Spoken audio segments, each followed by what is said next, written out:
What's up guys, my name is Ryan, I'm one of the tutors in the Econ Tutoring Center. Today I'm going to talk about the difference between a tariff and a quota on a world market. Remember that notation and language may vary by professor, so always make sure to confirm that the language we're using is the same as your professors. Okay, so we're going to start out here with the US market for, let's say, cars or something.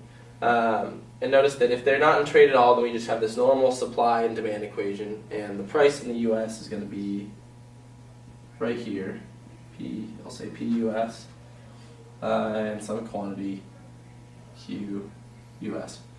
Okay, and remember that the consumer surplus here is going to be this big area up here, and the producer surplus will be this triangle down here. It's the area above, in the supplier's case, the area above the supply curve and below the price, and for consumer surplus, the area below the demand curve and above the price.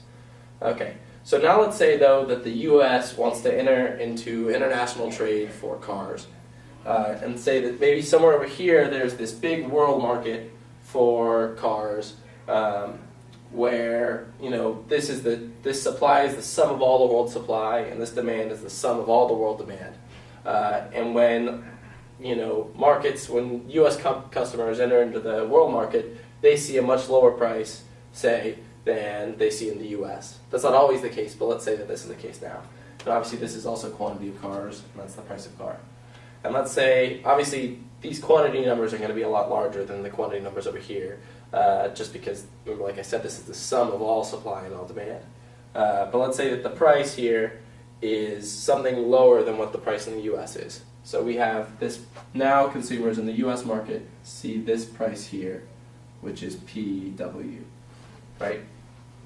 So now with this PW, which consumers now are able to buy at, they want to buy something over here, which is QD. Or let's call that, let's call it QD. But at that price, domestic suppliers only are willing to supply QS right here. Right, so if consumers want to purchase that much, and domestic producers are only willing to supply this much, it must be that this distance here, this QD minus QS, these are all imports. Right? That's the only way they can get that many units. So this many are still produced domestically, but that many are imported from another country. So now let's look at what the consumer and producer surplus is. So remember, consumer surplus is the area below the demand curve and above the price. Well, now the price is down here, PW. So consumer surplus is this whole big area. It obviously expands a lot to be this big triangle. It was this kind of smaller one up here when it was PUS, but now it expands to be this big one. And consumer surplus, or rather producer surplus, shrinks to this smaller triangle down here. Okay, well now let's say that domestic producers don't really like that. Obviously their surplus has just been shrunk. So let's say that they lobby the government or something to have a tariff imposed on foreign cars.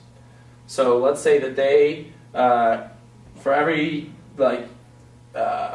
unit that consumers want to buy, they have to pay some tax, some tariff on it.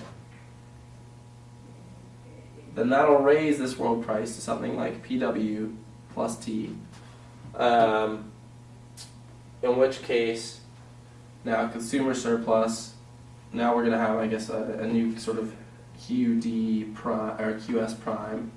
Now suppliers are willing to supply a little bit more. Consumers are going to demand a little bit less. QD prime, right?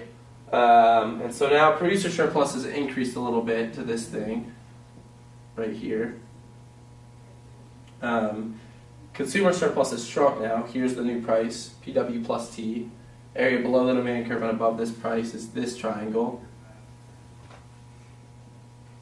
This is after the tariff. So let's kind of analyze what the change here was. So consumers obviously lost this whole big thing here. I'll go ahead and highlight what the loss was. So consumers lost this. Well, producers gained this little bit right back, so that's not lost completely because, remember, producer surplus increased from this to this. This middle part is lost, except for this rectangle here is actually our tariff revenue, right? Because we charge T for each unit that's imported, and we're importing QD minus QS, or QD prime minus QS prime, which is this middle part here. So that goes to the government somewhere as, you know, sort of tax revenue. And the idea is that's still in the economy somewhere at least. So what we're left with the deadweight loss from the tariff is this here. These two triangles. So remember, like a tax in our normal just supply and demand market, you end up with some sort of deadweight loss from it. And the same is the case here, where we end up with deadweight loss of just these two triangles.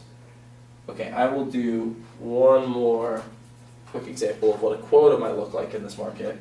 Okay, so let's say that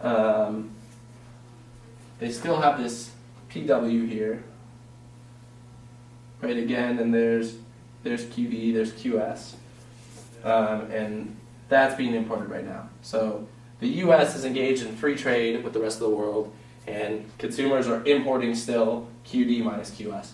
And again, let's assume that maybe producers lobby the government or something, but instead of lobbying for a tariff, they lobby for a quota, and the government decides to put a quota to limit the amount that can be imported. So in this case, instead of making the price higher, they're just saying, well, you're only allowed to import this much. So let's say they try and limit their imports to, again, QS prime and QD prime.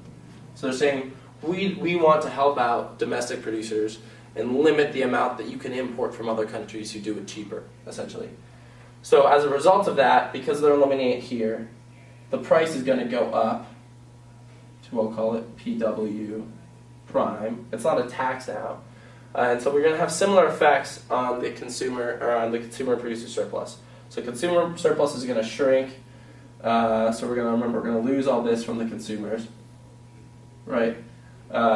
Producer surplus is going to increase from this lower box to this, or lower triangle to this upper triangle here, right? So that won't be completely lost because that'll be gained back by the producers. But now, because this isn't a tax, this middle chunk is still lost. There's no tax revenue or tariff revenue like there was in the other case. So this whole middle trapezoid, or whatever you want to call it, is the deadweight loss from a quota. So you'll notice that is a bigger area than the deadweight loss from the tariff. So in general, we could say that a tariff is at least as good, or at least better than a quota, and a quota, I guess you could say, is at least as bad as a tariff. So the way we analyze that is with something called deadweight loss. So hopefully that gives you a better idea of how tariffs and quotas work. And if you have any more questions, come to the tutoring center or talk to your instructor.